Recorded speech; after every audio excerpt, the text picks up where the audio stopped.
Good morning everyone. Ngayon, ipapakita ko sa inyo ang lugar kung saan tayo nagtatrabaho at kumukuha ng ating ikinabubuhay araw-araw. Samahan niyo ako at panoorin natin ito.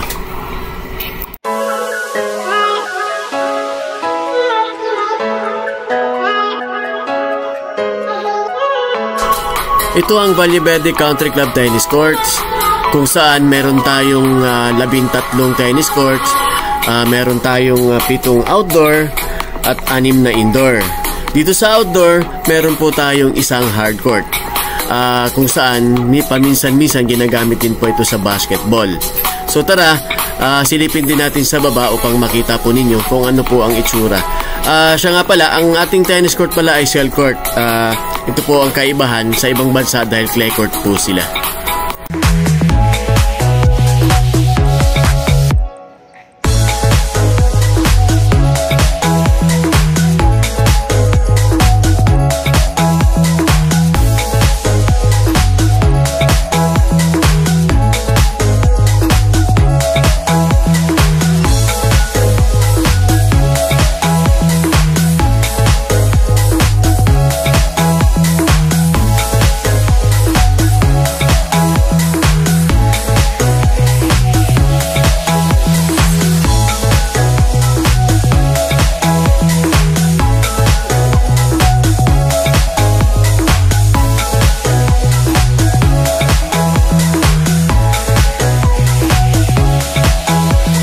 Hanggang dito na lang po. Maraming salamat.